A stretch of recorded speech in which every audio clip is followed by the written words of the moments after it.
life changing moment. Karena life changing moment aku adalah bertepatan setelah kejadian aku tidur 5 jam dalam seminggu itu. Karena aku udah ngeliat bahwa kok hidup begini doang ya gitu. Maksudnya kayak tapi kalau dibilang bener-bener kita harus menemukan yang cocok. Yang udah-udah kata orang-orang, nggak ada orang yang dilahirkan cocok berdua gitu. Maksudnya kita lahir dari rahim ibu yang berbeda, kita tinggal dan hidup di lingkungan yang berbeda, kita dibesarkan dengan cara yang berbeda, kita mengejar impian yang berbeda, kita punya kelamin yang berbeda ya kan?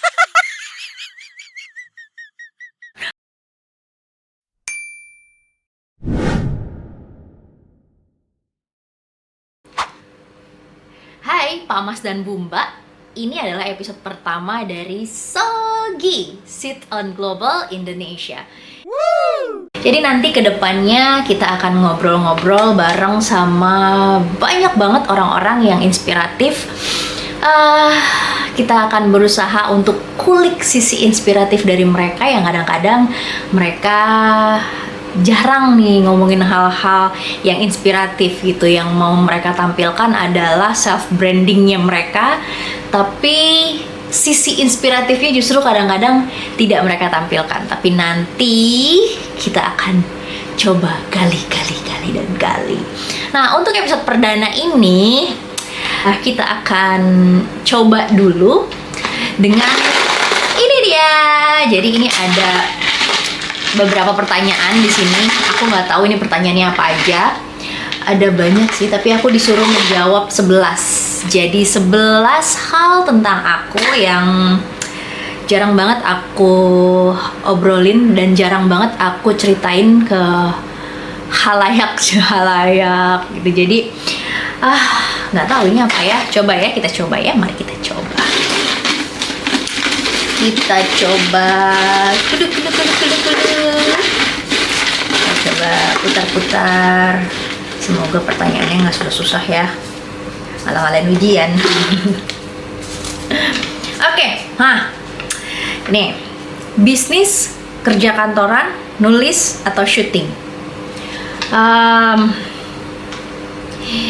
Gini, kadang tuh kita nggak bisa milih salah satu gitu. Kecuali kalau kita terlahir sultan gitu ya kan, sah-sah aja kita mau, aku mau kerja ini aja, atau aku mau kerja itu aja, aku mau kerja ini aja gitu. Cuman kadang-kadang kayak misalkan aku harus syuting untuk bisa mendapatkan modal untuk memulai bisnis misalnya, atau aku harus kerja kantoran untuk bisa mendapatkan pengalaman supaya aku bisa nantinya memulai bisnis dan aku bisa menjalankan bisnis aku itu dengan baik misalnya. Atau nulis itu adalah cara aku untuk bisa mengeluarkan sisi kreatif aku gitu. Cuman kalau misalkan harus memilih salah satu, kalau aku milih empat-empatnya. Kalau aku ya, aku lebih milih aku syuting sambil nulis supaya aku juga bisa mempromosikan tulisan-tulisan aku dengan lebih baik lagi. Aku syuting untuk bisa memulai bisnis, aku kerja kantoran juga untuk bisa memulai bisnis gitu. Jadi sebenarnya kalau bisnis itu adalah kayak tujuan jangka panjang gitu nggak sih? Lanjut, curang ya, nggak milih salah satu. Oke. Hobi baca, apa tuh yang dibaca? Dulu aku suka baca waktu aku SD itu aku sukanya tuh baca itu loh, buku pintar RPUL, RPAL itu aku suka tuh baca itu. Kalau SMP itu aku sukanya baca komik itu loh, seri Tokoh Dunia. Terus aku suka buku cerita rakyat dan dongeng dari seluruh dunia. Itu aku SMP. Sama Chicken Soup. Itu aku SMP, aku suka baca Chicken Soup.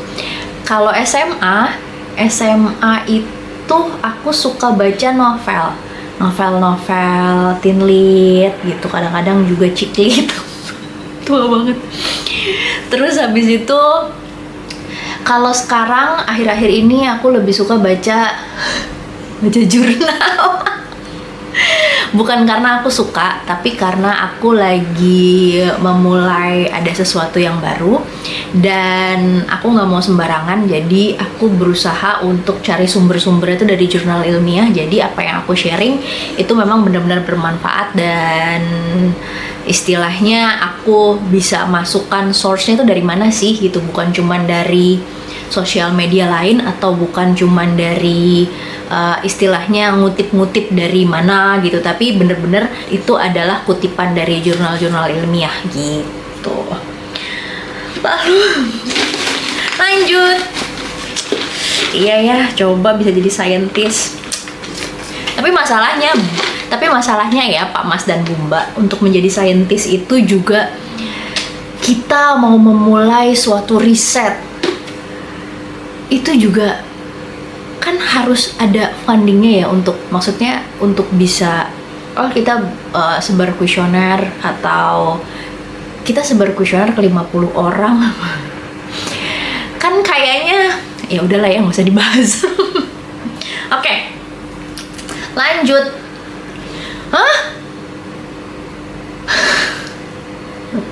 Berapa jumlah tai lalat di seluruh tubuh? Ini katanya misinya buat menginspirasi, kenapa jadi nanya jumlah tai lalat? Nggak tahu berapa. Ini pokoknya ada 1. Terus di sini tuh kayaknya ada 1 deh. Terus habis itu di tangan, terus nggak tahu, masih disuruh ngitung jumlah tai lalat. Ada nggak sih yang pernah ngitungin jumlah tai lalat di seluruh tubuh kalian tuh ada berapa? Coba deh. Tolong dong, jumlah tai lalat. Udah, yang bener dong. Ini gimana sih? Gimana letak inspirasinya ini? Aduh. Oke. Asal mula nulis buku anak. Oke, ini aku mau share asal mula aku nulis buku anak. Jadi awalnya aku itu kan kuliah ambil jurusan pendidikan bahasa Inggris untuk primary school. Jadi untuk anak SD gitu. Aku dulu waktu lagi magang tuh aku ngajar anak SD kelas 1, primary 1.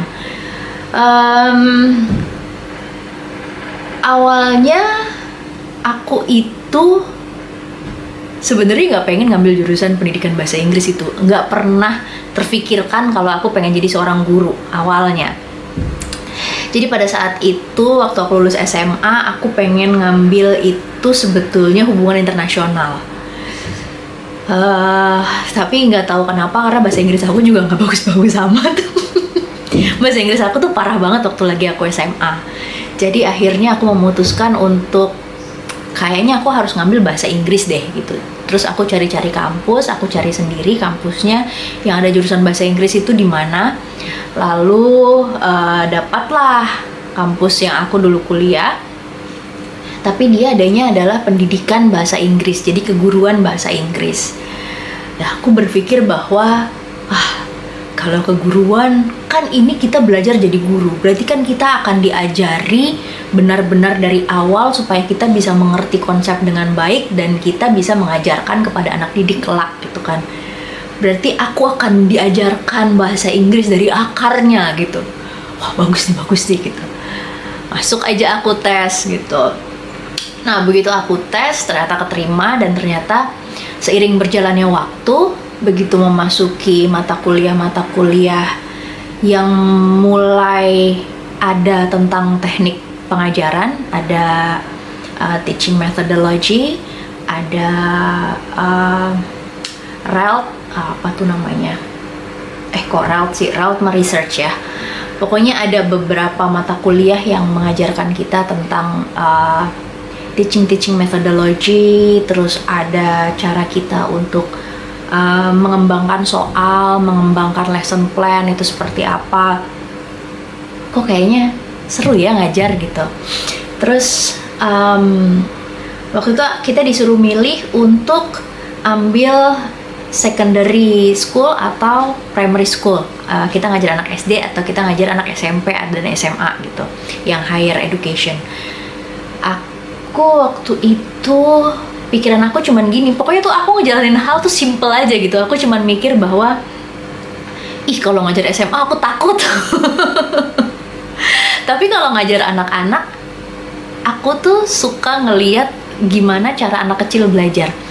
Anak kecil itu apa yang kita kasih, dia akan berusaha untuk pelajari gitu. Jadi aku tuh selalu bilang bahwa jangan pernah kasih limit ke anak-anak. Anak-anak tuh bisa belajar cepet banget. Mereka tuh bisa belajar cepet banget gitu kan. Dan kadang-kadang ketika mereka belajar, apa yang mereka ucapkan, apa yang mereka pikirkan, cara mereka berpikir, cara mereka berinteraksi, cara anak-anak itu bisa mengungkapkan sesuatu, atau cara mereka untuk bisa mengerti sesuatu tuh unik gitu. Caranya anak-anak itu selalu unik. Aku tuh suka banget doing observation. Jadi kayak kalau kita ngajar itu kan pertama kita selama 1 bulan ya, itu kita harus observasi dulu kan. Kita duduk dulu di kelas, berapa kelas, aku kebetulan waktu itu 6 kelas, dan kita benar-benar harus memperhatikan, oh kalau di kelas ini begini, di kelas ini begini, di kelas ini begini gitu, kebutuhannya apa, kekurangannya apa, kondisi anak-anaknya seperti apa, cara mereka menangkap pelajarannya seperti apa, metode apa yang baik untuk kelas yang A atau kelas yang B atau kelas yang C gitu. Dan itu sangat menarik buat aku gitu. Jadi lama-kelamaan tuh aku jadi suka mengajar, tapi karena satu dan lain hal, aku pada saat itu ya, aku lulus kuliah tuh kayaknya aku belum bisa ngajar deh, karena pada saat itu aku harus bayar kuliah sendiri, aku harus ada menanggung beberapa hal gitu kan. Kalau aku ngajar jadi guru kayaknya aku nggak mampu nih gitu, nanti aku nggak akan bisa untuk ngebiayain ini itu gitu. Jadi akhirnya gimana ya, tapi aku pengen gitu bisa menggunakan ilmu aku untuk anak-anak. Akhirnya waktu itu aku ketemu sama salah satu kakak capoeira aku. Dia adalah seorang ilustrator dan juga penulis buku anak gitu kan. Dia udah nerbitin beberapa buku, dan dia cerita waktu itu kebetulan ibu capoeira aku juga kerja waktu itu di salah satu newspaper, koran. Beliau kerja di salah satu koran yang ada penerbitnya juga gitu kan. Jadi kadang-kadang kita suka ngobrol bertiga gitu. Terus aku suka curhat, Bu aku pengen deh jadi penulis buku anak juga gitu. Kira-kira gimana ya gitu. Kebetulan beliau udah almarhumah ya. Almarhumah Ibu Diah Marsidi namanya. Ibu Diah itu salah satu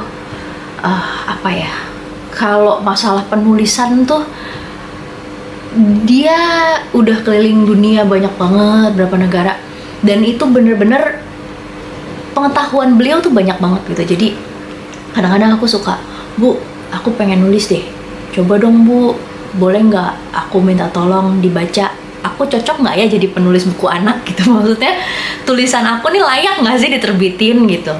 Terus akhirnya aku sempat kasih unjuk beliau beberapa tulisan gitu. Kadang-kadang beliau tuh suka, waktu itu aku bikin cerita tapi ini belum diterbitkan. Ceritanya itu tentang Moonlight Princess gitu. Yang aku kasih ke beliau waktu itu cerita Moonlight Princess, namanya Freya. Terus waktu itu aku bikin Freya itu punya kucing 2 namanya Nighty Night gitu kan. Terus aku tuh kalau nulis kadang-kadang ya apa yang terinspirasi aja gitu. Tiba-tiba ibu dia tanya, kamu baca kamu baca mitologinya gitu kan. Hah? Enggak, aku nggak baca cerita mitosnya gitu kan. Emang kenapa? Iya, Freya itu memang punya kucing 2. Hah? Yang bener, iya, Freya itu dia punya kucing 2 gitu. Jadi kayak oke. Dari situ tuh terus aku semakin kayak, gimana Bu, tapi bagus nggak tulisannya, cara penulisannya gimana? Bagus, enak-enak dibaca gitu kan. Bagus, kamu lanjutin aja, kamu lanjutin. Aku dengan semangatnya tuh aku nulis, terus aku tulis beberapa buku gitu kan, beberapa cerita. Terus karena aku suka mengembangkan produk, jadi aku tuh kadang udah kepikiran kalau cerita ini aku mau bikin produknya, bukunya seperti ini gitu. Nah pada saat itu tiba-tiba dari kampus ya, dari kampusku tuh kita ada apa sih, ikatan alumninya, kita punya grup gitu di sosial media. Tiba-tiba aku yang jarang buka, aku buka aja hari itu, aku buka aja itu grupnya, ada yang share tentang temu penulis dari penerbit, waktu itu aku penerbit Alex Media, temu penulis penerbit Alex Media gitu kan. Terus di bawahnya tuh ada tulisan, kalau kamu punya naskahnya tuh bisa dibawa dan nanti kamu bisa coba untuk diskusikan dengan editor. Semangat dong ya langsung. Waktu itu aku lagi syuting, aku nggak tahu aku bisa datang apa enggak, tapi aku daftar dulu. Dan begitu aku daftar, oke, boleh gitu kan, ini siapa ya gitu. Terus aku cuman kasih nama depan aku doang gitu. Terus abis itu aku dengan PD-nya, abis itu ternyata pas hari pertemuan penulis itu, syuting aku lagi break, khusus aku doang. Jadi pada hari itu, di episode itu aku nggak ada, jadi aku break hari itu gitu. Jadi aku wah seneng banget, berarti ini benar-benar jalan Tuhan kali ya gitu. Terus aku langsung datang. Begitu aku datang, aku bingung karena mereka semua di sana saling mengenal, cuman aku doang yang nggak ada yang kenal. Maksudnya tuh kayak mereka tuh kayak ngobrolnya tuh yang jadi gimana kemarin buku yang terbit itu, jadi gini. Terus aku diem aja, bener-bener aku diem, aku duduk, aku cuma merhatiin doang. Dengan aku bawa tas ransel gitu kan yang isinya naskah aku gitu. Terus akhirnya ada satu editor waktu itu, editor aku namanya Ibu Agnes Marlina. Beliau yang samperin aku duluan waktu itu karena beliau lihat aku kayak orang bingung katanya gitu, kamu ngapain bengong-bengong dan kamu ini penulisnya siapa gitu. Aku begitu beliau datang, beliau tanya, kamu penulisnya siapa? Hah, saya belum pernah nulis Bu, baru pertama kali ini. Terus beliau bilang, oh saya belum pernah nulis Bu, baru mau, aku bilang gitu. Terus beliau bingung, loh kamu tahu acara ini dari mana, katanya gitu kan. Aku bilang aku dapet dari grup alumni. Terus kata dia gini, kamu tahu nggak ini acara apa? Acara apa Bu? Ini itu acara gathering para penulis kami. Wah, kebayang dong. Jadi aku salah masuk. Jadi terus dia ketawa gitu kan. Beliau ketawa. Terus habis itu gak apa-apa, memangnya kamu mau nulis, katanya gitu. Iya, aku pengen coba jadi penulis buku anak gitu. Kamu punya naskah nggak, kata dia. Ada Bu. Aku tunjukin waktu itu naskah apa ya, aku kasih ke beliau ya, aku lupa. Aku nulis beberapa cerita waktu itu, aku kasih tunjuk. Terus beliau bilang gini, kayaknya kalau cerita ini agak kurang ya gitu kan, kamu punya ide cerita lain nggak? Kalau bisa yang tentang perempuan deh, yang princess atau yang apa ya gitu, pokoknya yang mendekati perempuan lah gitu. Terus akhirnya, gimana kalau peri Bu gitu. Terus aku kayaknya punya ide deh bikin peri untuk ngajarin anak-anak tentang warna gitu. Jadi konsepnya adalah ngajarin anak tentang warna, membiasakan gitu loh, kayak ada pokoknya ada teknik teachingnya itu loh, kayak repetitive learning gitu loh. Jadi kalau misalkan kita ngelihat merah tuh, nanti yang kita lihat adalah merah dan kita menyebut merah. Lama-lama anak-anak jadi tahu bedanya merah sama hijau tuh apa sih gitu. Coba deh kita meeting. Coba ya nanti hari Senin kamu datang ke kantor gitu, ketemu saya. Terus langsung hari Senin kalau bisa kamu udah konsepin gitu, terus nanti kita meeting ke depannya gimana. Langsung gol loh. Beliau tuh bilang gini, akhirnya setelah itu beliau cerita ke aku bahwa beliau melihat cara aku menyampaikan. Beliau bilang, wah kayaknya kamu storyteller yang bagus gitu, dan saya percaya sama cara kamu menyampaikan dan cara kamu membuat cerita gitu. Akhirnya dilihat kita waktu itu prosesnya tuh nulis buku anak itu prosesnya sampai setahun untuk gambarnya itu, karena waktu itu buku Fairy Days itu 120 halaman itu satu halaman itu bisa 1-2 hari untuk proses menggambarnya saja gitu kan. Jadi betul-betul itu adalah perjalanan panjang, dan kita benar-benar kita meeting, kita diskusi untuk produk apa selanjutnya. Jadi pada saat aku menerbitkan buku itu, di Alex sendiri sedang mengembangkan yang namanya intellectual property. Jadi dia mau buku-bukunya itu ada kelanjutannya gitu. Jadi ada byproductnya lagi. Sehingga aku yang tadinya nggak ngerti apa-apa tentang intellectual property, lalu aku dibimbing oleh beliau untuk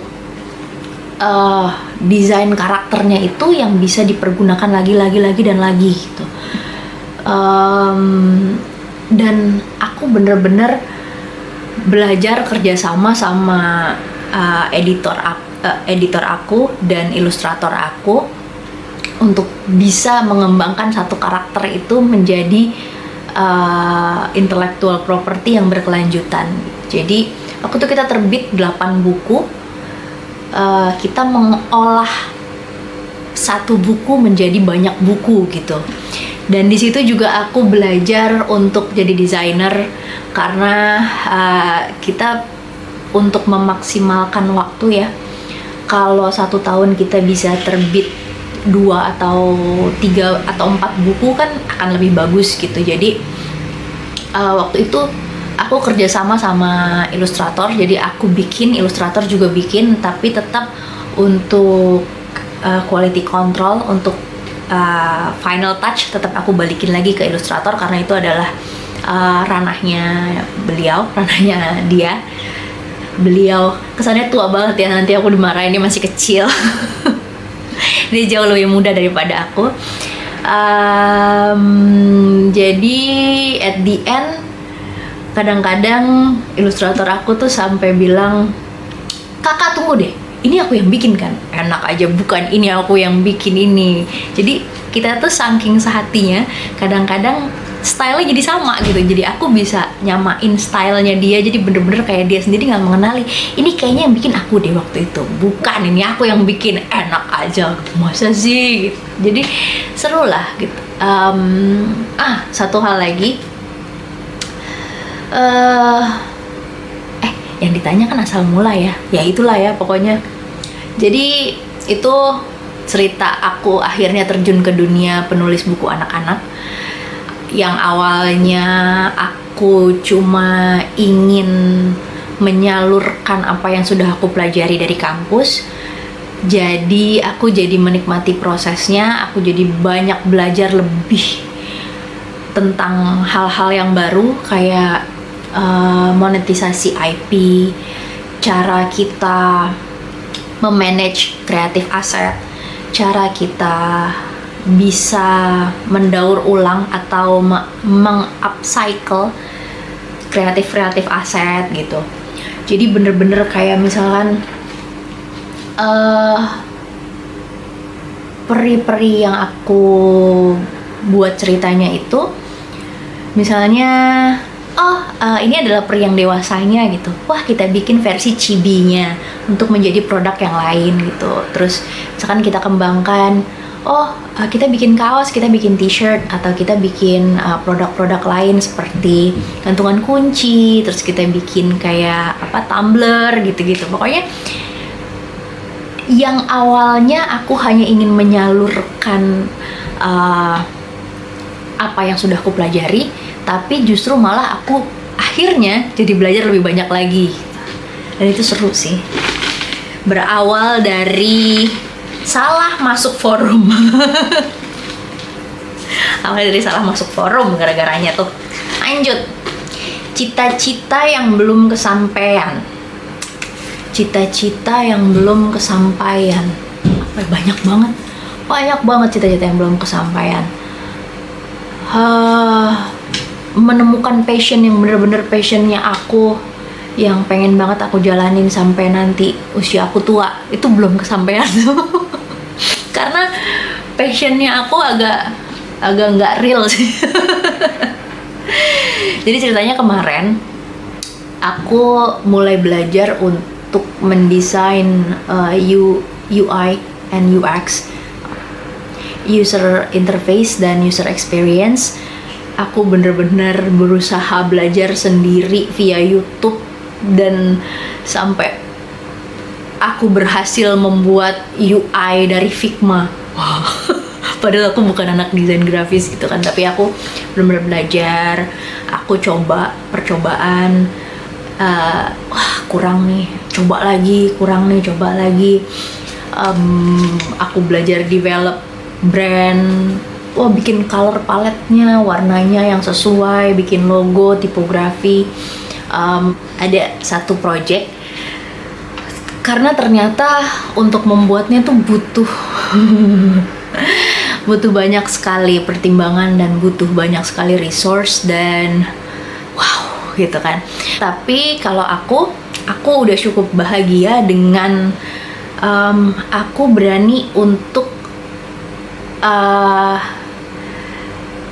take a step, take an initiative to start something new gitu. Aku udah cukup bahagia dengan ternyata aku berani ya belajar ini gitu. Maksudnya ternyata aku bisa ya memulai belajar hal yang baru gitu. Karena menurut aku pribadi, aku yakin kalau setiap opportunity, setiap pintu yang terbuka untuk kita untuk memulai sesuatu hal yang baru, untuk kita bisa mempelajari hal yang baru, itu akan membawa kita one step closer to our life purpose. Aku yakin gitu. Aku percaya sama hal itu gitu. Jadi kayak kita tuh kayak di-lead, kayak main game, tau nggak? Jadi kayak kita itu life purpose kita adanya di sana. Kita nggak tahu, semuanya masih dalam cloud yang tertutup gitu. Kita semua tuh masih tertutup dengan cloud. Kita cuman bisa ngelihat, yang terbuka adalah ini, kita pilih 1, 2, 3, 4. Kita pilih nih dari yang terbuka ini, kita pilih yang ini. Lalu kita masuk ke sana. Ternyata jalannya salah nih, kita harus ke sana. Kita balik lagi ke sana. Ternyata ini bisa ngebuka hal yang itu. Misalkan kayak kita berada di sini, yang terbuka adalah hal yang Z gitu kan, atau yang terbuka adalah hal yang B. Tapi semua itu jadi kayak satu part of skill set, lalu ada satu part of skill set lagi, lalu ada part lain dari skill set lagi, lalu semuanya tuh akan ngumpul jadi skill set yang utuh yang bisa kita gunakan, dan itu kita butuhkan untuk nanti tujuan hidup kita ke depannya. Iya nggak sih? Pokoknya aku yakin sama hal itu. Sekarang mungkin aku masih resource-nya tuh harus ini, harus itu, harus ini, harus itu, tapi karena aku bisa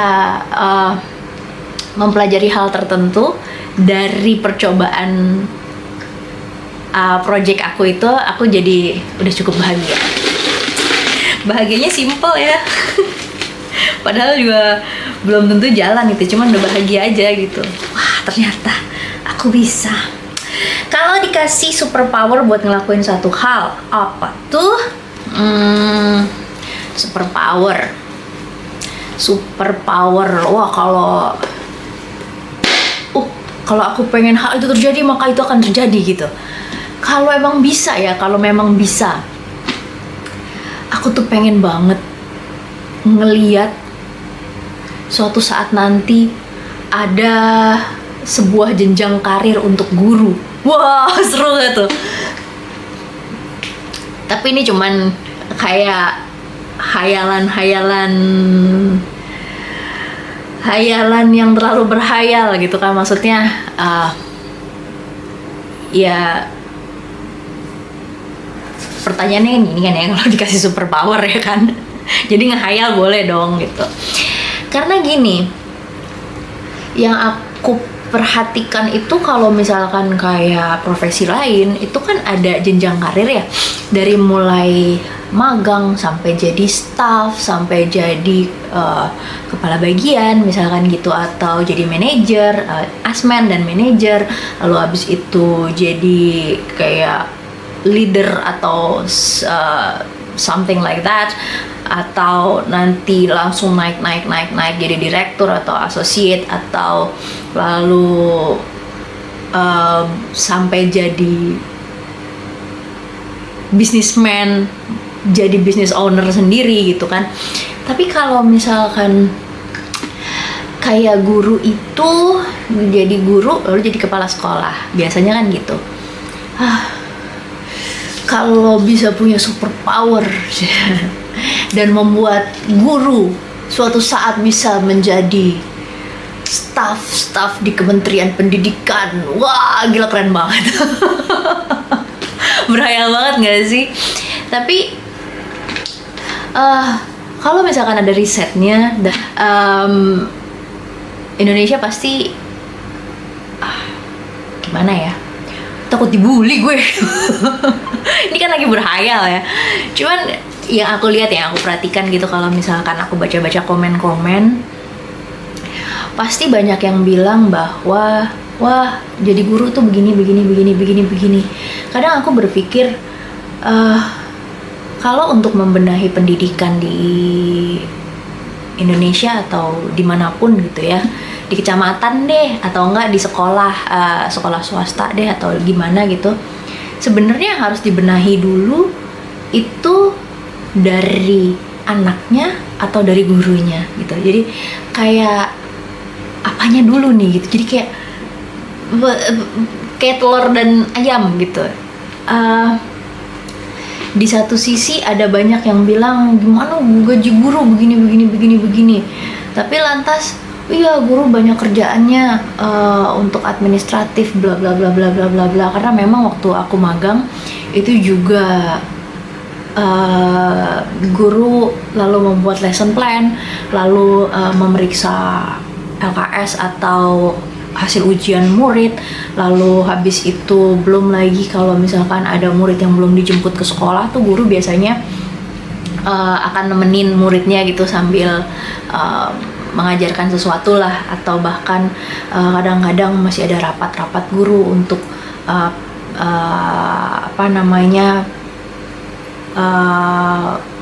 hal A B C D E F G lah. Belum lagi ada hal pokoknya banyak banget memang kerjaannya gitu kan. Tapi lantas gini, ini cuman pemikiran aku ya, ini cuman hipotesis awal, belum ada riset, aku belum melakukan riset apapun, atau aku belum mempelajari lebih jauh lagi. Tapi kalau misalkan bisa ada jenjang karir untuk guru gitu, lalu potensi dari guru tersebut bisa dikembangkan, kayaknya bagus banget ya gitu. Misalkan guru yang tipikalnya adalah suka dengan hal-hal yang administratif misalnya, lalu pada tahun keberapa difokuskanlah guru itu untuk mempelajari atau lebih memfokuskan diri untuk pekerjaan-pekerjaan administratif, lalu nanti beliau bisa naik menjadi kepala sekolah, lalu bisa menjadi bekerja di instansi-instansi yang mengedepankan masalah administratif dari tenaga pendidik dan sekolah dan lain-lain. Lalu misalkan ada guru yang potensinya adalah inovatif, nanti pada tahun keberapa beliau bisa dikembangkan, bisa belajar lagi atau bisa mengembangkan diri untuk menjadi kurikulum developer, atau bisa menjadi lesson plan developer, atau bisa menjadi seorang membuat teaching aids untuk guru-guru yang lainnya, atau misalkan untuk kelas-kelas tertentu gitu. Jadi memang dipusatkan untuk menjadi seorang developer atau planner. Lalu nanti beliau bisa naik di instansi tertentu. Beliau bisa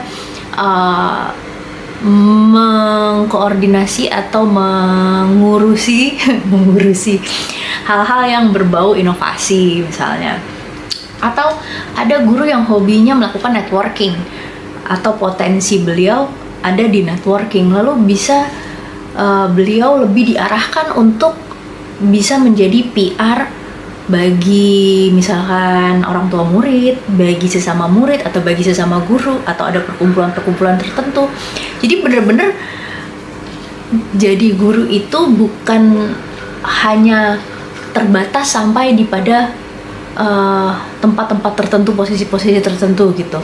Atau mungkin guru yang suka bisnis nih gitu, misalkan dia potensinya sebenarnya ada jiwa bisnisnya nih gitu, dikembangkan untuk bisa menjadi misalkan pengurus komite sekolah, untuk pengurus dana sekolah, atau bisa mengurus segi bisnisnya dari istilahnya apa ya, bisa membuat sekolah sendiri, atau penitipan anak, atau bisa membuat bisnis di bidang edukasi gitu.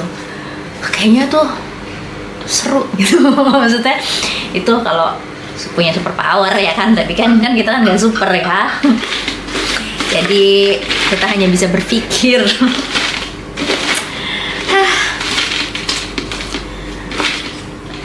Lanjut. Udah berapa sih? 1, 2, 3, 4, 5, 6 4 ya. 3 drama Korea favorit. 1, Scarlet Heart Munryo. Aduh, aku tuh suka banget nonton itu. Scarlet Heart Munryo itu adalah adaptasi dari drama Cina sebenarnya. Drama Cina apa Taiwan ya? Itu drama sedih banget. Itu waktu itu adalah drama pertama yang aku nonton tuh bener-bener sampai sesenggukan nangisnya tuh, sampai gitu. Itu bener-bener aku tuh bener-bener sampai aku tonton berkali-kali dan aku nggak bosen dengan drama itu gitu. Lalu yang kedua Go Back Couple. Aku suka banget sama Go Back Couple. Terus apa lagi ya? Hospital Playlist. Itu aku suka banget. Hospital Playlist. Ceritanya tuh kayak kalau nonton Hospital Playlist itu tuh kayak tiba-tiba kok habis, kayaknya baru mulai gitu. Jadi saking ceritanya tuh bener-bener ngalir, kita tuh nggak sadar tiba-tiba habis ya gitu. Tiba-tiba udah mau ending. Aku berharap akan ada season 3. Lalu apa lagi? Pekerja Keras. Sekeras apa sih? Ngeledek. Pekerja Keras. Siapa nih yang bikin?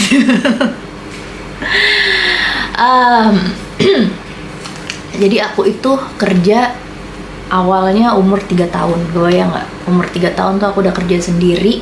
Jadi umur 4 tahun kalau nggak salah, 4 atau 5 itu aku sudah bisa punya kamera sendiri. Jadi dulu aku ikutan lomba fotogenik dan aku menang. Waktu itu juara 1, dapet hadiah kamera. Waktu itu kameranya masih pakai roll film tuh. Wah, pokoknya aku seneng banget. Jadi umur aku 3 tahun aku kerja sebagai model pakaian. Nah, umur aku 4 tahun itu kan aku udah mulai sekolah ya, mulai TKB.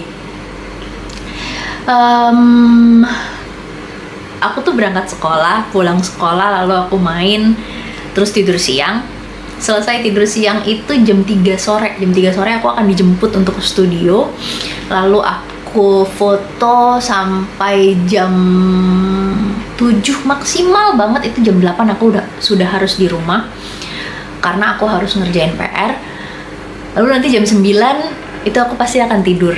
Sibuk banget kan anak-anak 3 tahun, 4 tahun. Sekeras itu aku kerja gitu kan. Terus apalagi ya? Oh, waktu aku kuliah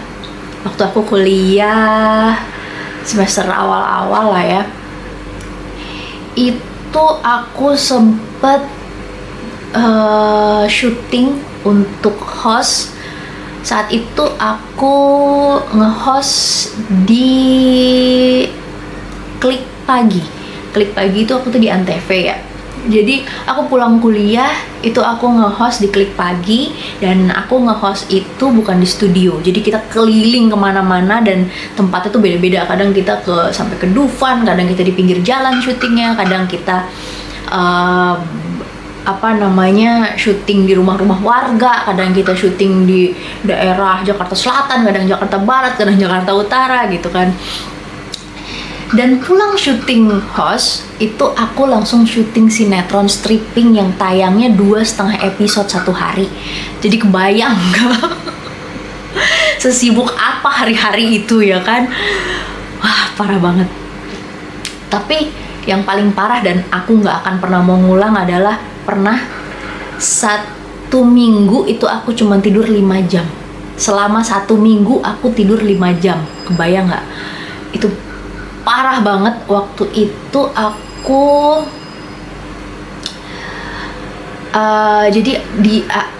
jadi waktu aku kuliah kita ada tugas akhir untuk ngajar di sekolah, dimana pada saat ngajar di sekolah itu kita harus membuat lesson plan dan harus dengan ACC dari dosen kita, karena kan kita magang ya, belum dilepas sepenuhnya gitu kan. Jadi kebayang waktu itu aku syuting judul Kita Nikah Yuk. Ingat banget. Jadi pagi-pagi itu karena aku dapat sekolahnya itu jauh di Pantai Indah Kapuk. Dari rumah aku tuh sekitar 2 jam. Dan jam 5:30 itu aku udah harus ada di sekolah, karena kita lebih enak kalau kita santai kan gitu. Jadi aku berangkat dari rumah itu jam 4, jam 3:30 kadang-kadang, jam 4 lah, jam 4, karena aku magang berdua sama temen aku rumahnya di di Kelapa Gading.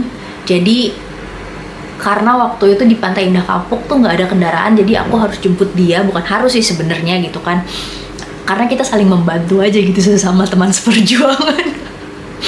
Dia bantuin aku kalau aku lagi nyetir gitu, aku belum selesai ngerjain teaching aids, dia yang gunting-guntingin, bantuin ya gitu. Jadi kita ganti-gantian gitu, saling support. Jadi aku berangkat subuh-subuh tuh aku jemput dia, terus kita langsung berangkat ke Pantai Indah Kapuk. Nah, selesai dari sana itu kadang-kadang kita harus balik lagi ke kampus untuk selesai ngajar. Itu jam berapa ya waktu itu ya? Jam 3 kalau nggak salah, jam 2, jam 3 kadang-kadang. Jadi kita harus balik lagi ke kampus karena kita harus ketemu sama dosen untuk ACC lesson plan yang udah kita buat. Lalu abis itu langsung ke lokasi syuting, berangkat ke lokasi syuting. Syuting, selesai pulang syuting udah malam jam 12. Kita dulu waktu di tahun itu tuh kita jam 12 tank harus pulang. Jadi jam 12 itu pulang, kadang-kadang sampai rumah jam 12:30, jam 1. Kita harus bikin lesson plan, harus bikin teaching aids kadang-kadang. Jadi itu bener-bener aku 3 hari pertama aku nggak tidur sama sekali, dan itu yang bener-bener sampai mata tuh sampai aku tuh yang nyetir tuh bisa sampai kayak wah ini nggak bener nih, kayak udah nggak bener gitu, badan tuh udah nggak bener. Akhirnya aku bilang sama salah seorang kru scheduling waktu itu. Nah, aku kayaknya nggak kuat nih, aku udah mau take apa belum? Terus kata dia, enggak masih ada jeda. Kenapa? Aku mau tidur, aku tidur di mobil, please nanti bangunin aku parkir depan kamu deh gitu. Jadi aku bener-bener parkir depan ruangannya dia. Aku minta tolong dibangunin pada saat udah mau take gitu. Aku tidur 1 jam waktu itu, tidur 1 jam. Setelah 3 hari nggak tidur, cuma tidur 1 jam. Abis itu langsung syuting lagi. Setelah 2 hari aku tidur 2 jam. Abis itu syuting lagi, habis itu bikin lesson plan lagi, bikin teaching aids lagi, bikin ini itu. Habis itu mulai tuh udah nggak kuat. Tidur blok 3 jam. Jadi selama 1 minggu aku tidur 5 jam. Jangan sampai ngulangin hal yang sama, enggak deh. Karena gini, aku dalam posisi nggak bisa milih gitu. Waktu itu karena itu tugas akhir harus kan gitu, dan kalau syuting karena aku harus bayar kuliah kan, jadi harus syuting gitu. Jadi kayak ya gitulah, sekeras itu bekerja ya kan. Lanjut, keras banget nggak sih tuh bekerja? Kerja keras bagai kuda. Life changing moment. Pas banget abis cerita yang tadi, terus pertanyaan lanjutnya adalah life changing moment. Karena life changing moment aku adalah bertepatan setelah kejadian aku tidur 5 jam dalam seminggu itu. Jadi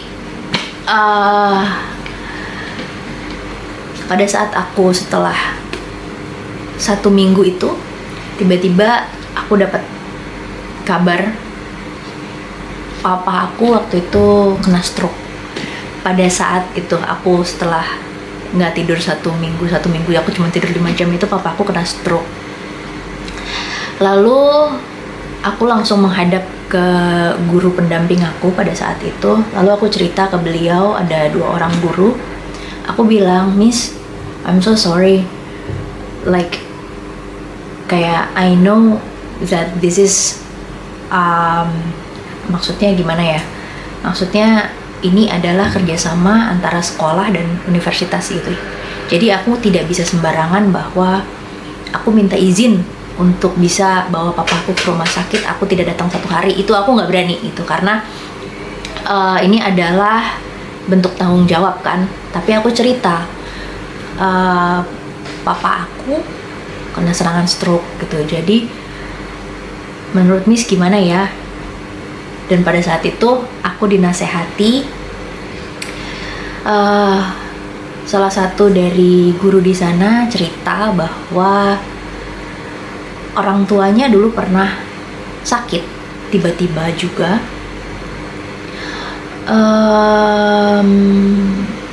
lalu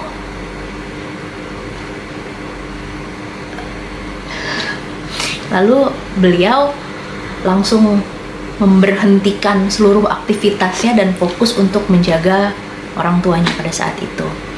Tapi aku lupa apa adiknya atau kakaknya memilih untuk melanjutkan aktivitasnya gitu loh.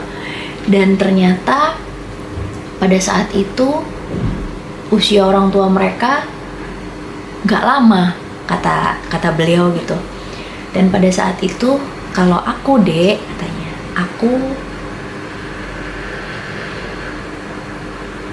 beliau bilang aku tidak ada penyesalan karena aku sudah melakukan yang terbaik, katanya gitu kan.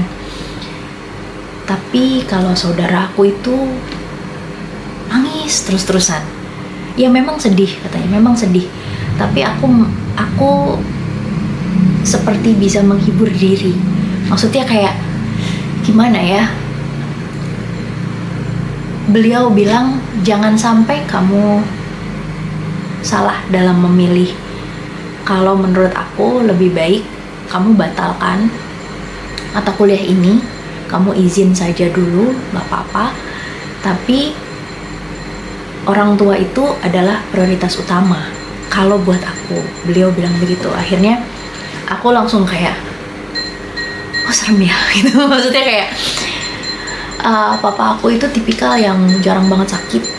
Kalau sakit itu memang sekali sakit kayak masuk rumah sakit gitu, cuman tipikal yang gini. Sampai hari itu aku selalu berpikir bahwa orang tua aku itu akan selalu menemani aku sampai aku tua nanti gitu. Maksudnya orang tua aku tuh pasti akan ada terus sama aku gitu.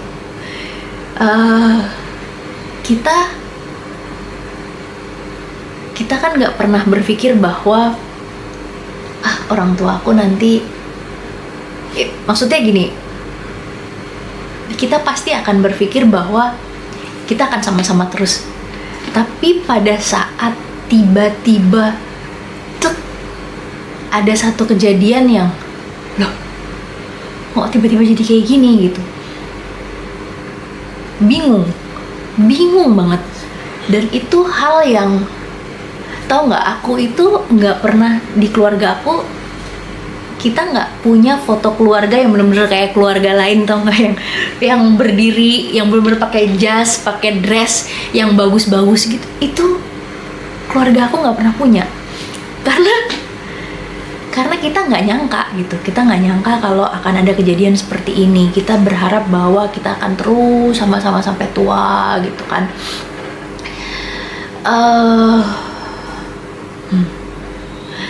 Jadi akhirnya pada saat itu aku memutuskan untuk aku stop, lalu aku benar-benar fokus mengurus papa aku. Dan 3 bulan kemudian setelah papa aku stroke, beliau meninggal. Jadi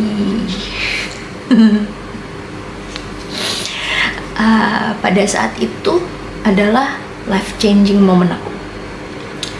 Dulu tuh aku orangnya kerja. Begitu papa aku meninggal secepat itu, aku langsung berpikir bahwa kerja tuh buat apa sih? Kalau memang umur itu, aduh, gak boleh sedih-sedih, tuh kan, memorable. Life changing moment ya. Sampai mana kita tadi? Life changing moment. Ya, itu. Jadi aku sama sekali nggak menyangka kalau papa aku secepat itu pergi gitu. Lalu aku berpikir bahwa kalau memang hidup itu secepat itu, kenapa kita nggak ngelakuin hal yang pengen banget kita lakuin? Kenapa nggak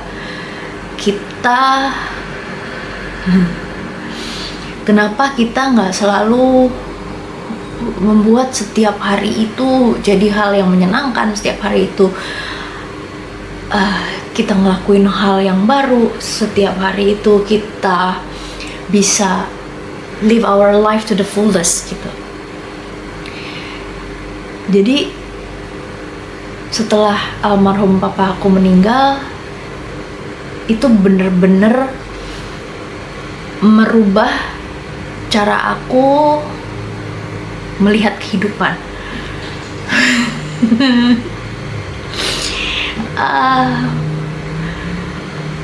Aku bisa loh, misalkan kayak,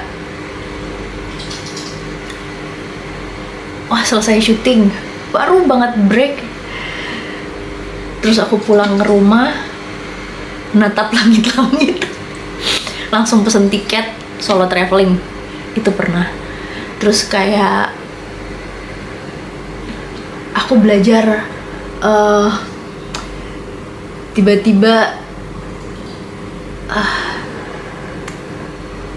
terus kayak tiba-tiba ayo berangkat capoeira, kita ke Filipina. Oke, ikut. Oke, ikut. Terus kayak yang lain tuh cuman 3 hari, 4 hari. Aku 2 minggu. 2 minggu. Kita di sana ada our capoeira brother and sisters. Jadi kita kayak di grup kita tuh para anggotanya kayak brother and sisters, jadi kita men-treat each other like a family. Begitu kita ke sana, sebenarnya aku jadi ngerepotin gitu, padahal aku cuman bilang bahwa enggak bukan gitu gitu, nggak apa-apa, aku tuh pengen sendiri gitu, maksudnya aku pengen jalan-jalan tuh keliling sendiri, aku pengen nyobain hal baru, kayak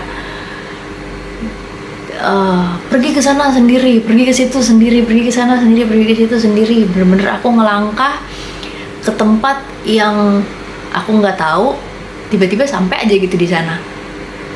Ini makanan apa gitu, tiba-tiba mau aku makan aja gitu. Maksudnya aku pengen ngeliat hal-hal yang sebelumnya tuh kayak aku nggak pernah lihat sebelumnya gitu. Aku pengen ngalamin hal-hal yang sebelumnya aku belum pernah alamin. Aku pengen hidup aku ini jadi rich, tapi richnya tuh rich of experiences gitu. Maksudnya kayak karena aku udah ngeliat bahwa kok hidup begini doang ya gitu. Maksudnya kayak gara-gara itu tuh aku jadi kayak apa ya,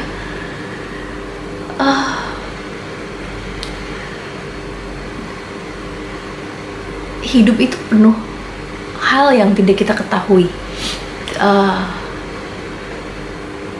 Masa depan apa kita nggak tahu, bahkan apa yang kita inginkan aja sebenarnya kita nggak pernah tahu kan. Maksudnya kayak hari ini tuh enggak, aku tuh pengennya ini, tapi pada saat kita di sana, bener nggak itu hal yang bener-bener kita pengeni, yang bener-bener kita ingini? Ada banyak momen dimana aku pengen itu, pada saat aku dapat itu ternyata itu bukan hal yang aku pengen gitu. Yang aku pengen hanya beberapa aspek dari hal yang itu. Jadi terkadang apa ya, pokoknya hal yang paling mengubah hidup aku itu adalah pada saat papa aku nggak ada. Itu berubah banget. Aku bisa jadi bener-bener sweet banget ke orang tua. Dulu sweet gitu, maksudnya dulu orang tua aku tuh tipikal yang sempet dulu tuh orang tua aku, maksudnya kayak zamannya aku kecil itu kan orang tua anak ke orang tua itu kan distance ya, kita tuh kayak ada distance, maksudnya gimana ya, menghormati orang tua tuh kalau zaman dulu itu kan berbeda ya. Kalau zaman sekarang kita bisa hug, kita bisa kiss, kita bisa holding hands. Kalau zaman dulu tuh kayak hal yang aneh gitu. Aneh gak sih? Kayak anak tuh bilang I love you mom gitu, itu kayak hal yang aneh gitu. Pada tahun-tahun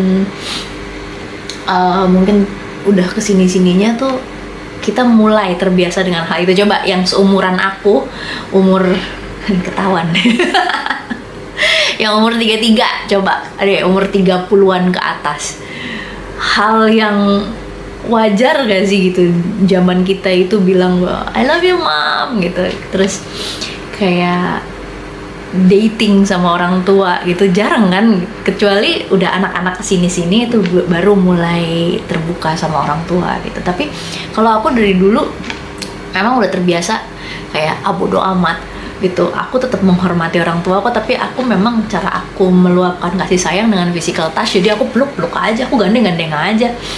Sampai dulu aku pernah dikira selingkuhan. Aku pernah dikira cabe-cabeannya papaku, coba parah banget kan.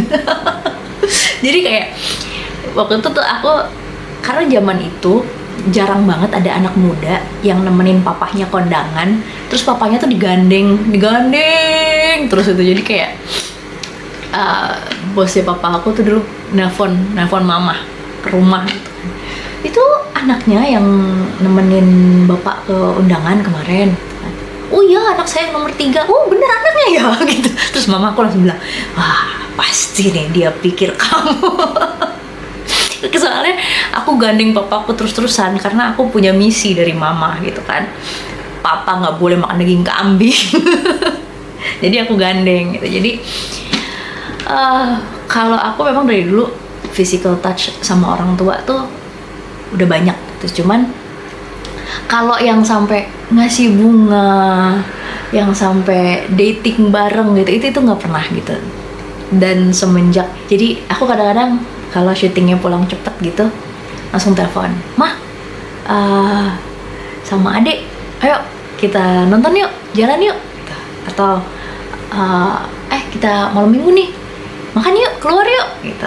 Atau kadang-kadang begitu dapat break syuting, kita jalan yuk rame-rame sekeluarga, gitu. Terus ya kalau jalan tuh lu pasti gandengan gitu. Terus kayak kalau misalkan kayak aku lagi jalan gitu kan, di jalanan tuh banyak tuh yang suka jualan bunga-bunga, itu anak kecil jualan bunga. Kadang-kadang aku suka beli terus aku kasih ke mamaku gitu, "Mama," ya kayak say "I love you mom" gitu, pakai bunga gitu. Itu sih semenjak papa aku meninggal aku sering melakukan hal itu gitu, karena buat aku begitu papa aku meninggal, mama aku kan jadi sendiri. Jadi kayak mungkin dulu waktu lagi masih ada papa, namanya pasangan suami istri kan pasti ada tempat untuk mencurahkan isi hati, ada perasaan disayang. Lalu pada saat papa udah nggak ada, aku pengen mama aku tetap mendapatkan kasih sayang. Jadi aku berusaha semaksimal mungkin supaya gak kesepian. Itu aja sih. Aku jadi sedih. Lanjut tuh. Pokoknya life changing banget deh. Kalian nanti bukan yang gitu ya, maksudnya apa ya, dulu waktu masih muda, waktu keluarga itu masih utuh, masih sehat semua gitu, kalau ada orang yang bilang kalau sering-seringlah habiskan waktu sama orang tua gitu, karena kita nggak akan pernah tahu, karena nanti kalau kita udah punya keluarga sendiri, itu juga kita kan pasti waktu bersama orang tua itu juga pasti akan berbeda ya sama kalau kita waktu masih single. Dulu tuh waktu keluarga masih lengkap, waktu semua masih sehat, masih belum ada kejadian papa aku meninggal, dulu tuh kayak oh iya, tapi tuh rasanya nggak sampai ke hati gitu. Maksudnya iya, kita spending time together as a family gitu, cuman rasanya itu adalah ya karena kita pengen spending time gitu. Cuman begitu ada kejadian bahwa kita udah pernah mengalami suatu kehilangan, rasa keinginan untuk spending time itu beda loh. Jadi kayak spending time-nya itu ada rasa bahwa I just want to give everything, because in the past maybe I cannot give the best things to my father. Walaupun sih nggak tahu ya, cuman kalau seorang anak tuh pengen memberikan yang terbaik ke orang tua tuh kayak nggak ada habisnya gitu loh. Kayak kita bisa membahagiakan orang tua tuh kayak hal yang apa ya, pengen banget gitu loh. Tapi kita sendiri nggak tahu cara apa sih yang bisa kita gunakan untuk membahagiakan orang tua, ya nggak sih? Kayak misalkan wah mungkin dengan kita sering kasih bunga gitu terus orang tua kita bahagia, tapi nggak tahu juga gitu. Maksudnya sebenarnya jangan ditanya. Kalau ditanya sekarang ke mama aku, apa yang bisa bikin mama bahagia, dengan cara apa aku bisa membahagiakan mama, ntar dibilang gini, kawin lo buruan. Enggak. Aduh, cool down dulu deh. Lanjut deh, lanjut. Ini tadi life changing moment. Setelah itu berubah loh, tuh kan apa ya kan yang mamaku bilang, nikah buruan. Pertanyaan selanjutnya, suami idaman. Serem gue.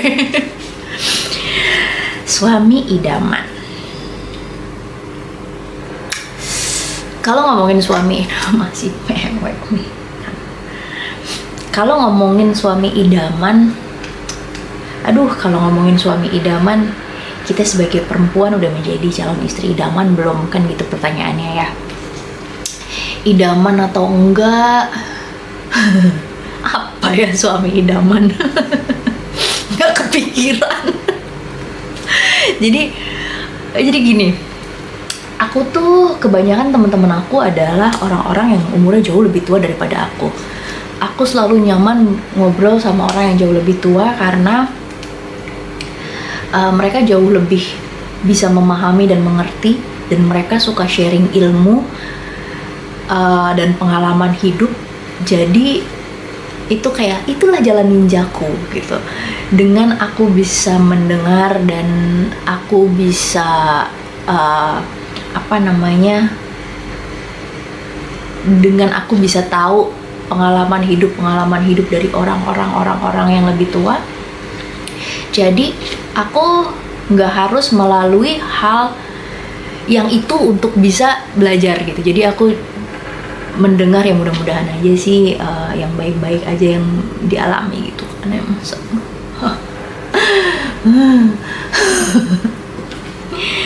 Jadi kayak apa ya, membaca buku, terus kita sharing pengalaman dengan orang yang lebih tua, kita sharing pengalaman dengan orang yang lebih bijaksana, kita sharing pengalaman dengan orang yang lebih mengerti dan memahami. Itu adalah shortcut untuk kita bisa mengerti suatu pembelajaran tanpa harus kita lalui dulu beratnya, terguling-gulingnya, struggle-nya, trial and error untuk menemukan solusinya gitu. Tapi kita dapat kisi-kisi nih gitu kan. Oh, kalau ini begini nih caranya begini nih, kalau ini begini nih begini. Dan dari obrolan aku dengan beliau-beliau ini, rata-rata orang-orang itu menikah dengan pasangan yang agak jauh dari idaman mereka.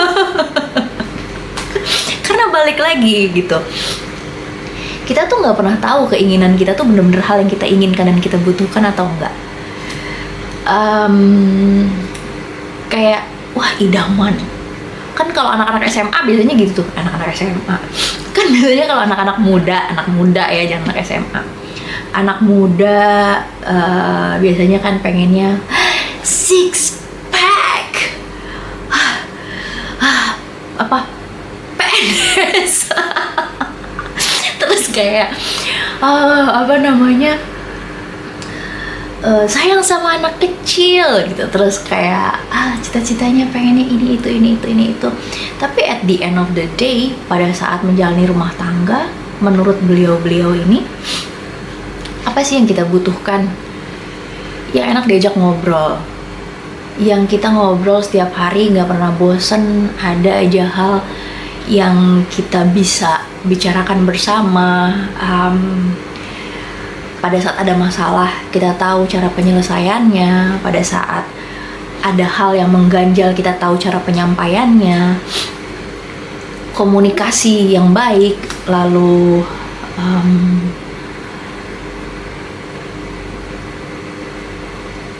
rasa ingin selalu bersama, selalu memilih satu sama lain.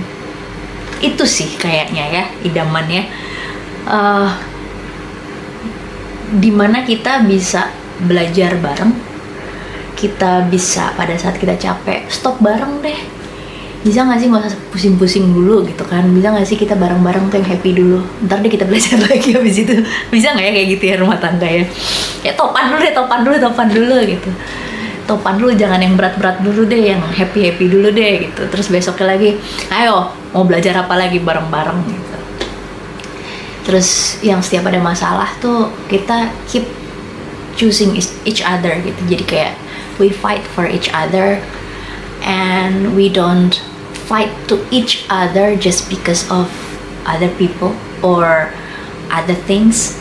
Jadi bener-bener kayak kalau ada permasalahan ya kita cari solusi, jalan keluar, dan iya jangan baper gitu. Maksudnya kayak jarang loh ya kayaknya ya. Tapi nggak tahu ya, maksudnya ya mungkin karena belum menemukan yang seperti itu kali, jadi belum nikah gitu. Maksudnya kayak sedih banget sih. Jadi kayak apa ya, apa bener itu idaman gitu kan, maksudnya kayak apa iya gitu hal yang seperti itu yang dicari dalam sebuah pernikahan. Karena kan setiap orang pasti pengen pernikahan itu once in a lifetime, bener-bener harus. Tapi kalau dibilang bener-bener kita harus menemukan yang cocok, yang udah kata orang-orang, nggak ada orang yang dilahirkan cocok berdua gitu. Maksudnya kita lahir dari rahim ibu yang berbeda, kita tinggal dan hidup di lingkungan yang berbeda, kita dibesarkan dengan cara yang berbeda, kita mengejar impian yang berbeda, kita punya kelamin yang berbeda ya. Maksudnya nggak, ini jokes ya dari ada salah satu bapak pendeta. Jadi kayak kita bener-bener berasal dan dibangun, kita grow dengan hal yang berbeda di tempat yang berbeda, nggak akan bisa sama gitu. Jadi gimana caranya kita bisa dengan perbedaan itu membuat suasana jadi lebih hidup, dengan perbedaan itu kita bisa membuat sesuatu jadi lebih menarik, jadi lebih nggak tahu ya, ini sih cuma teorinya doang. Gimana dong? Coba tolong yang udah praktek. Bener nggak tuh kayak gitu idaman gitu? Kadang-kadang kan nggak berani sih aku gitu, misalkan kayak idamannya apa, ternyata nanti aku dikasih suaminya sama Tuhan bukan yang aku sebutkan itu, nanti suami aku sedih, dia bilang, oh ternyata aku bukan idaman kamu gitu kan. Aku nggak mau menyakiti. Jadi tergantung aja, aku berusaha untuk terus memperbaiki diri, tergantung nanti dikasihnya apa sama Tuhan, itu udah pasti idaman. Karena aku yakin Tuhan tuh jauh lebih tahu kita butuhnya apa, maunya apa. Kadang kita sendiri kita nggak tahu kita maunya apa loh, tapi Tuhan tahu sebenarnya dalam hati tuh kita maunya itu. Cuman ini bayang-bayang tuh terlalu banyak aja gitu kan. Yang nutupin tuh terlalu banyak aja, ego itu gitu, bukan keinginan. Oke, satu sifat yang paling banyak diprotes orang sekitar.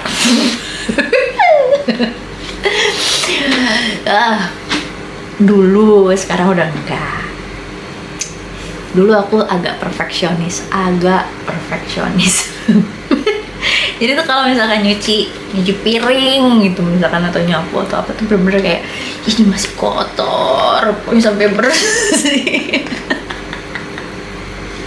Jadi tuh sampai kayak kakak ipar aku tuh sampai sel kamu nek duwe bojomu keburu lapar gitu. Jadi bener-bener sampai, tapi sekarang udah enggak, kayak udah kurangin karena at the end of the day kayak setiap pekerjaan tuh nggak ada yang perfect ya nggak sih. Kayak misalkan walaupun orang perfeksionis bilang yang seperti ini adalah perfect, itu nggak perfect juga menurut orang lain gitu. Dan aku kayak semenjak aku kerja dan aku take a lead untuk banyak orang, kayak perfeksionis tuh bener-bener jadi penghalang gak sih gitu. Maksudnya kayak kadang karena perfeksionis tuh kita nggak maju-maju gitu loh. Jadi kayak karena keperfeksionisan itu tuh kadang-kadang kalau kita mau jump into something new terlalu banyak preparationnya, kayak A B C D E F G, oke, perfect nih, bagus nih, udah oke nih. Tiba-tiba kita tahu sampai H I J K L M N O P, kan nambah lagi tuh yang baru ya kan.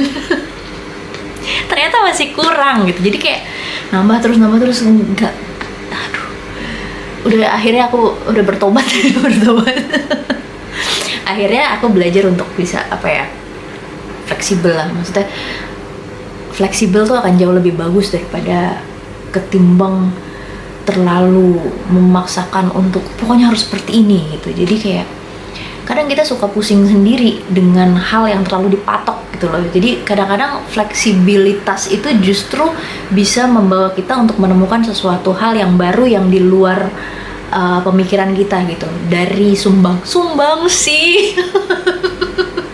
Maksudnya dari pemikiran-pemikiran orang sekitar, dari hal-hal yang baru, itu justru akan jauh lebih menarik sih. Akan lebih membawa hal yang baru dibanding kita mematok satu hal tuh harus gitu. Jadi sudah aku kurang-kurangi. Ini tuh udah berapa ya? Coba nanti tolong diediting.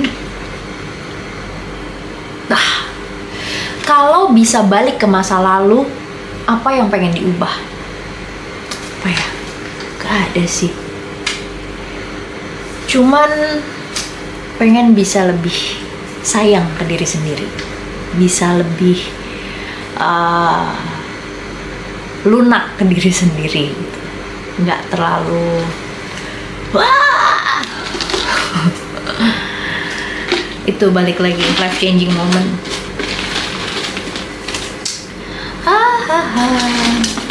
Ini ada berapa sih semuanya? Ada banyak ya. Ini terakhir nih kayaknya nih.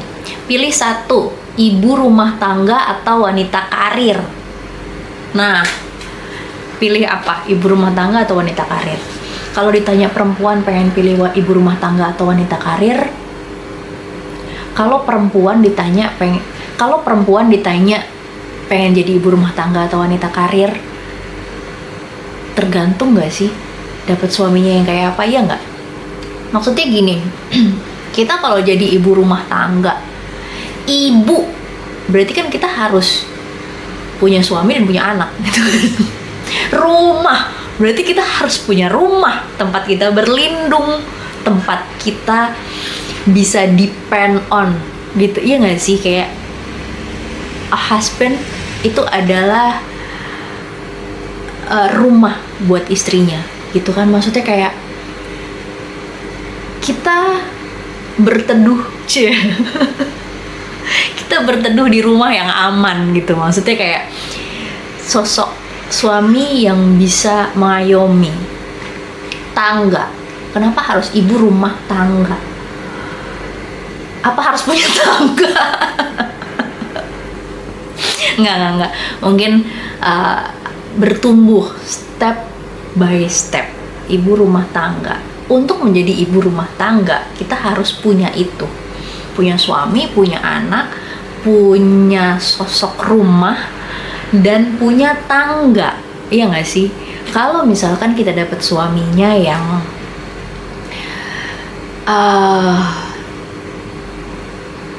yang gimana ya? Pilihan sih, balik lagi ke pilihan gitu kan. Segala sesuatu tuh bisa dibicarakan.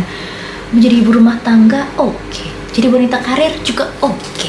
Tergantung nanti kedepannya hidup kita gimana. Mau pilih sekarang juga percuma. Ternyata yang kita dapatkan nanti tidak seperti itu. Bener gak sih? Tapi ya berdasarkan teman-teman aku yang udah menikah dan bekerja, rata-rata kalau perempuan itu memutuskan untuk jadi wanita karir, pertama itu karena kebutuhan. Lalu perempuan juga harus bekerja untuk bisa bersama-sama menutupi kebutuhan yang ada. Nah, ada juga yang cerita sama aku, perempuan itu memutuskan untuk bekerja atau berkarir itu karena merasa kurang dihargai kalau tidak menghasilkan gitu. Itu juga ada. Tapi kan tergantung kesepakatan dan tergantung pembicaraan gak sih? Pokoknya nggak tau lah kalau ditanya sekarang maunya jadi apa gitu kan, tergantung punya suaminya yang seperti apa gitu kan. Perempuan mah fleksibel. Tapi nggak tahu ya kalau teman-teman aku itu yang kebanyakan adalah para perempuan-perempuan perkasa dan pekerja. Mereka sih rata-rata bilang sebetulnya pengen banget bisa jadi ibu rumah tangga dan hanya mengurusi anak-anak dan rumah dan suami dan keluarga gitu kan. Itu adalah hal yang membahagiakan untuk mereka gitu. Tapi kan balik lagi, we have to be realistic with everything gitu. Yang kita hadapi ini apa sih gitu. Jadi flexibility and realistic, it's a must. Udah nih udah berapa sih tadi? Udah 11 belum sih? Coba intip ya, behind the scene. Oh enggak, closing dulu. Yes, jadi buat para Pak Mas dan Bumba, nanti ditungguin ya tamu-tamu berikutnya. Setelah ini akan ada satu orang yang sangat menginspirasi, pernah berperan sebagai ibu aku sampai akhirnya aku berperan sebagai teman beliau. Bayangin gak? Ini siapa yang cepat tua, siapa yang jadi muda lagi kalau begini ya kan? Tapi beliau banyak memberikan ilmu kepada aku, banyak sharing, banyak hal-hal positif yang beliau terus ayo gitu kan. Next, tungguin ya untuk episode berikutnya. Ada banyak banget hal yang kalian gak tahu tapi aku udah tahu. Nanti kita korek dari beliau. Jangan lupa like, comment, dan subscribe. Nanti kedepannya kalian mau ada siapa sih gitu, atau kalian mau aku mendatangkan siapa sih gitu. Enggak deh, bukan aku mendatangkan, aku yang akan datengin mereka karena mereka adalah inspirasi aku, jadi aku yang akan kesana kesini untuk mereka. Wah, seru. Dan Sogi itu bukan cuman untuk para public figure, tapi aku tuh pengen banget Sogi itu bisa nanti ada para orang-orang yang kalian mungkin belum kenal tapi ternyata mereka tuh sangat inspiratif gitu. Dan aku ingin memperkenalkan orang-orang inspiratif itu ke kalian semua, para subscriber Sogi, para Pak Mas dan Bumba. So, thank you for watching. Thank you for stay tuned with Sogi. Sit on Global Indonesia. Have a happy day.